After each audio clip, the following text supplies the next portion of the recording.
Di video ini kita sama-sama belajar tentang patogenitas penyakit virus. Masuk ke pendahuluan.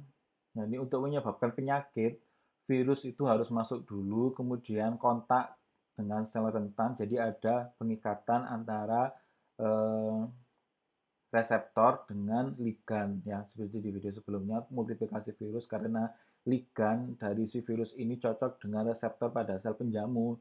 Ini dapat menyebabkan sel virusnya bereplikasi di dalam sel penjamu dan menyebabkan kerusakan sel kalau dia sifatnya lisogenik litik ya. Kalau virus yang sifatnya litik dia dapat menyebabkan kerusakan sel. Kalau lisogenik jadi antara gen pada virus itu dia menjadi satu dengan gen pada sel penjamu.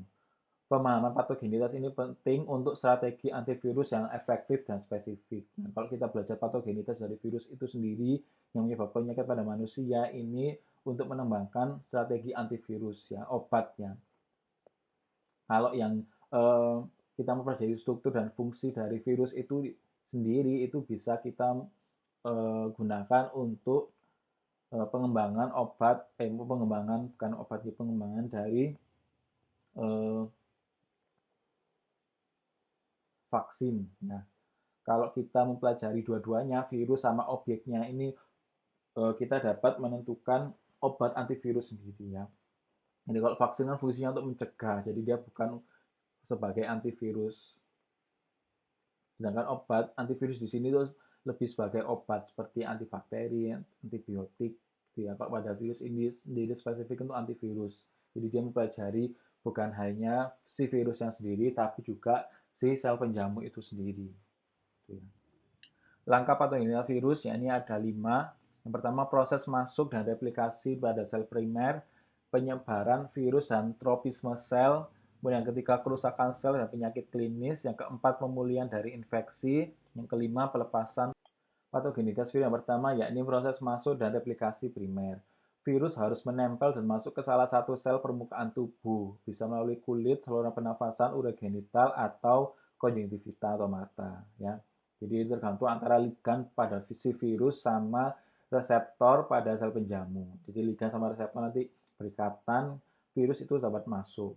Tapi beberapa virus itu dapat masuk bukan dari penempelan ligan sama reseptor ya, tapi bisa melalui aliran darah, misalnya hepatitis B dan HIV.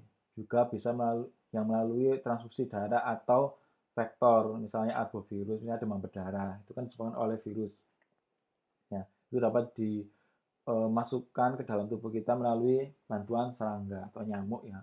Virus bereplikasi di port d'entrée. Jadi virus itu bereplikasi berbanyak diri itu biasanya yang pertama itu dari tempat dia masuk. Jadi misalnya kalau di kulit ya dia bermultiplikasinya di kulit. Ya, misalnya virus yang menginfeksi kulit herpes gitu ya. Kalau saluran pernafasan misalnya ya eh, influenza ya dia bermultiplikasinya di influenza. Virus seperti AI dan norovirus menyebabkan penyakit di port entry dan tidak sistemik. Avian influenza ya ini AI dan norovirus ini dia menyebabkan penyakit yang di port entry saja tapi tidak sistemik. Jalur infeksi masuk pada manusia, misalnya saluran pernapasan, ini kelompok virusnya ada ini, yang terkenal parvovirus, adenovirus, herpes virus, ya. Gejala lokalnya, kalau gejala lokalnya misalnya Epstein-Barr rhinovirus tadi ya, hanya menyebabkan di saluran pernapasan saja. Sebagian besar virus influenza, para influenza itu menyebabkan penyakit pada saluran pernapasan saja. Kalau sistemik, misalnya rubella, campak Jerman tadi ya, masuknya melalui pernafasan tapi dia menginfeksi ke seluruh tubuh. Kalau mulut, saluran pencernaan, misalnya virusnya rotavirus. Kalau sistemik, misalnya enterovirus. Kemudian kulit, trauma ringan, infeksi pada gigitan, itu sebagian besar tipe herpes simplex, ya, yang kulit tadi. Kalau yang sistemik, misalnya hepatitis B, Epstein-Barr, cytomegalovirus, HIV, dan lain sebagainya, yellow fever, rabies. Yang kedua, setelah multiplikasi ya, proses masuk yang kedua itu penyebaran virus. Jadi setelah virus masuk, ini virus menyebar dan menyebabkan tropisme sel. Virus dapat menyebabkan penyakit jauh dari gerbang masuknya atau port entry seperti enterovirus yang masuknya melalui ingesti atau melalui makanan yang masuk ke dalam mulut yang dapat menyebabkan penyakit saraf gitu ya. Jadi dia menyebabkan penyakit yang sistemik. Mekanisme penyebaran bervariasi tetapi rute paling umum di aliran darah atau limfe. Virus dalam darah disebut dengan viremia ya. Kalau bakterimia kan bakteri ada di dalam darah. Ini juga sama virus yang berada di dalam darah itu namanya viremia. Virus dapat beredar bebas di plasma, misalnya pada enterovirus dan togavirus. Virus rabies mulai viremia dapat menyebabkan neuronal atau rabies. Viremia dapat masuk ke ganglia atau laten. Contohnya ini pada herpes simplex.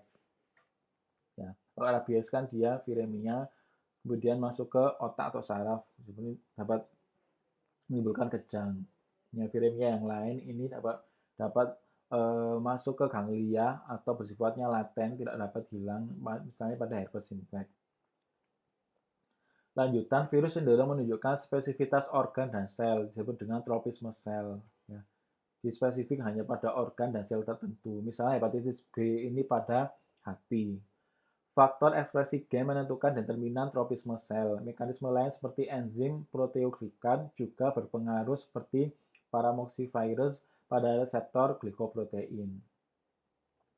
Penyebaran virus melalui aliran darah berhubungan dengan tipe sel. Jadi sel darah kita kan ada yang sifatnya limfosit, monosit, makrofag, neutrofil, sel darah merah, tidak ada bebas dalam plasma. Ini contoh virusnya pada DNA.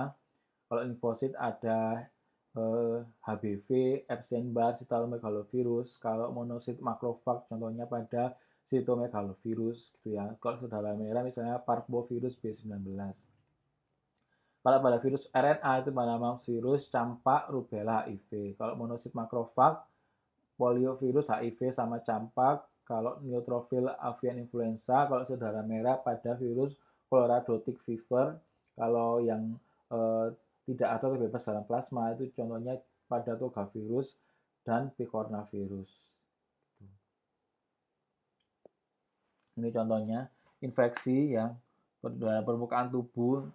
Jadi ada penempelan antara virus dengan sel, kemudian dia dapat masuk ke aliran darah. Di aliran darah ini dapat masuk ke susun tulang, hati, limfa, atau pembuluh darah sendiri atau endotel.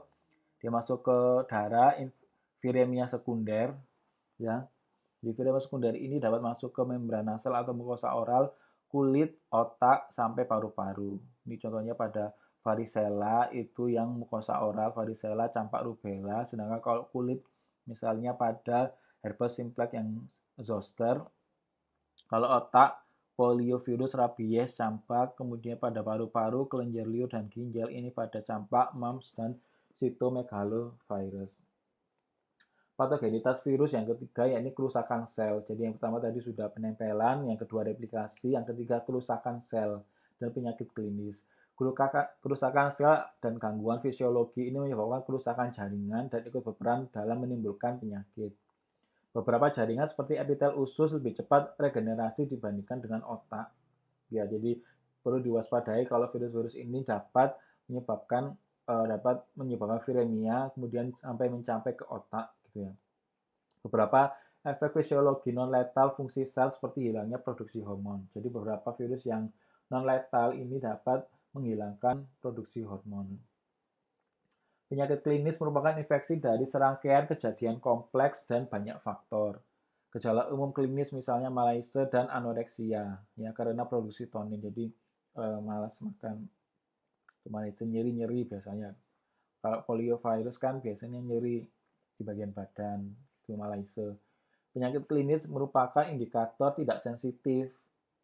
Kebanyakan infeksi virus itu asimptomatis atau subklinis atau tidak bergejala. Patogenitas virus. Yang ketiga ini pemulihan dari infeksi. Penjamu dapat meninggal atau sembuh. Mekanisme pemulihan ini merupakan respon imun alami ya maaf ini salah dan adaptif misalnya interferon, sitokin dan lainnya misalnya imunitas humoral dipengaruhi oleh sel dan faktor pertahanan penjamu.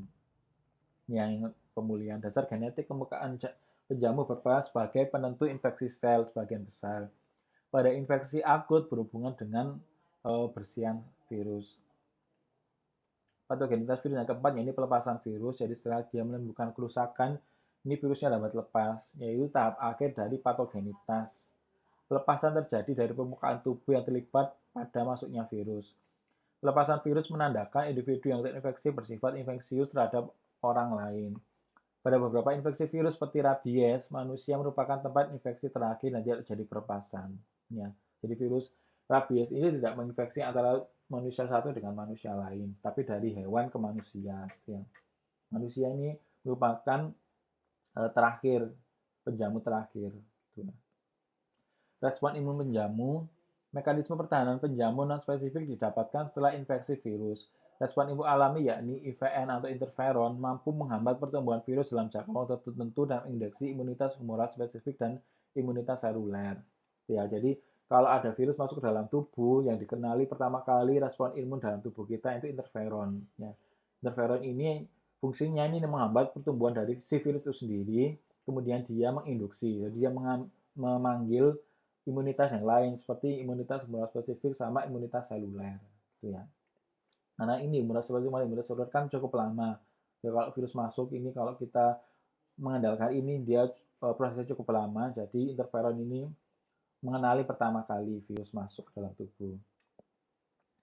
Virus menimbulkan respon jaringan yang berbeda dengan bakteri. Bakteri pada leukosit polimorfonuklear, sedangkan pada virus pada sel mononuklear dan limfosit. Ini ya bedanya. Kalau bakteri kan leukosit dan PMN. Kalau virus dia di sel mononuklear dan limfosit. Protein tersandi virus berperan sebagai target bagi respon imun. Sel terinfeksi virus dapat dilisiskan oleh limfosit T akibat pengenalan polipeptida virus pada permukaan sel. Imunitas humoral melindungi reinfeksi. Antibodi penetral menyerang protein kapsid sehingga menghambat inisiasi infeksi virus. Ya, setelah interferonnya ini mengenali kan beberapa respon itu ikut kan tadi dikatakan memanggil teman-temannya tadi respon humoral maupun respon yang spesifik ya. Jadi kalau sel T limfosit T itu mengenalkan polipeptida virus pada permukaan sel. Jadi supaya sel ini tidak menginfeksi sel yang lain. Imunitas humoral melindungi supaya tidak terjadi reinfeksi. Kemudian antibodi penetral menyerang protein kapsid. Jadi protein kapsid yang diserang kalau proteinnya rusak sehingga DNA-nya atau asal nukleatnya ini dia akan rusak ya. Bukan hanya DNA. Bahwa virus kan ada yang memiliki RNA. Virus mengembangkan cara untuk menekan atau menghindari respon imun melalui protein virus. Efek samping berbahaya dari respon imun yakni perkembangan autoantibodi. Persistensi virus yaitu infeksi kronik dan laten. Infeksi virus akut saat pertama kali menginfeksi penjamu rentan dan biasanya bisa sembuh sendiri. Infeksi kronik atau persisten adalah infeksi yang replikasi virusnya dapat dideteksi terus-menerus. Biasanya kadarnya rendah dan dapat ringan atau gejala klinis ya. Ini ya. Kalau akut ini pertama kali menginfeksi dan bisa sembuh sendiri. Kalau kronik dia persisten. Artinya kalau kita melakukan skala lab itu dia dapat deteksi terus-menerus ya. Walaupun kadarnya rendah. Infeksi laten, infeksi yang virusnya menetap tapi tidak terlihat. Misalnya pada herpes ya, dia menetap dan tidak terlihat di otak. Pada sebagian besar periode waktu saat tidak ada virus baru yang dihasilkan. Ini sekian untuk video hari ini.